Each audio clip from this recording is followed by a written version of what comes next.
Leader.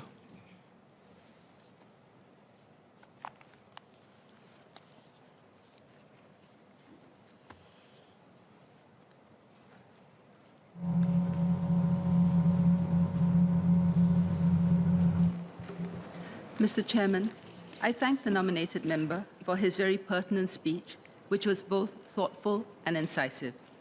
It serves as a timely reminder of the importance of an effective parliament in service of the nation and an opportunity to reflect on what being an effective parliament really means.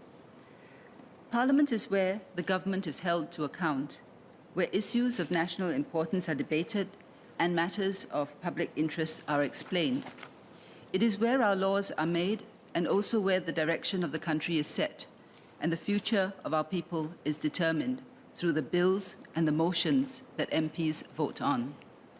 Parliament is also the place where our national identity and the character and soul of our society is shaped through the values we espouse, words we say, and the decisions we make.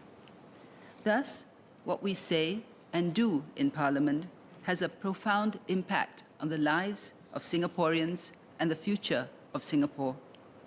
This is a privilege that must be exercised responsibly and in the best interests of our people and our country. We have seen what has happened in other countries where their parliaments are gridlocked, hamstrung, or so hopelessly at loggerheads that the country cannot move forward. It is their people who pay the price. We must avoid going down that path. So what makes for an effective parliament? Certainly, there must be robust debate so that policies and recommendations can be scrutinized and assumptions tested. But the quality and integrity of the debate also matters greatly. Mr. Ching suggested 4 principles to guide how issues should be brought up and debated. I agree with these and would add one more. But let me first address the 4 principles he raised. First, factual accuracy. This is important because decisions are made and opinions are influenced based on our deliberations. This is why MPs are expected to be able to substantiate any statements made by them, if challenged. But beyond factual accuracy is the deeper underlying principle of honesty and integrity, because people must be able to trust what we say. Lying in Parliament or to any committee of Parliament erodes trust and debilitates our democracy. What is less obvious but equally dangerous, and which we must also guard against, are half-truths, misleading statements, and innuendos which suggest false things without actually saying so. Second, highlighting benefits and trade-offs. While some things are straightforward, a good deal of the issues confronting Singapore today are manifold and complex. Oversimplifying them does not give our people a true picture. Given our small size and limited resources, there are always trade-offs. Advocating a position without, at the same time, highlighting relevant downsides does our people a disservice. Advancing generous policies without telling people how they will be paid for or where the money to pay for it ultimately comes from creates false hopes which will ultimately end in disappointment. Seeking easy options, such as using up the reserves without good justification, rather than creating sustainable revenue streams, undercuts our resilience and chips away at fundamental principles of prudence and responsibility. Third, being constructive.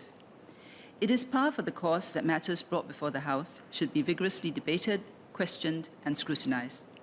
However, at the end of the day, irrespective of our political stripes, we must have the same overriding objective, which is to improve the lives of Singaporeans and help Singapore prosper. Fourth, avoiding polarization. We have seen the effect of this in other parliaments, and the outcomes are not pretty. Perhaps the most shocking example of this was the US Capitol attack on 6 January 2021.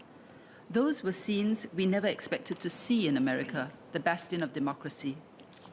But they happened, and they happened as a result of deep polarization. We can have different political philosophies, but what we must avoid in our parliament is the politics of division. There is a difference between reflecting genuine ground concerns, which is our duty, and the deliberate stoking of anger and creating or intensifying of divides, which is not only wrong, but dangerous. We must always strive to bring people forward in unity, even with diversity. I would add one more point to Mr. Cheng's 4 principles, which is that we should consistently endeavor to do what is right and avoid a descent into populism. As members of Parliament, we not only have to reflect the concerns of people and give voice to the aspirations of Singaporeans, but also exercise our judgment on issues and speak up for what we believe in, even if it is contrary to the prevailing or most popular view, to persuade our fellow MPs and the public at large as to what is the best solution to a difficult problem, or what is the most important issue before the country. Parliament's deliberations should shape the public discourse and set the direction for the country.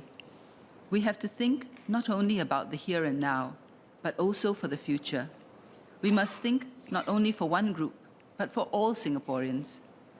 Singapore is unique and special, and we have come this far because our parliaments before us did what was right for us.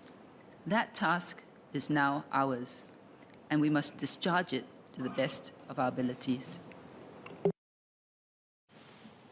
Any quick clarifications? Mr. Cheng, would you like to withdraw your amendment?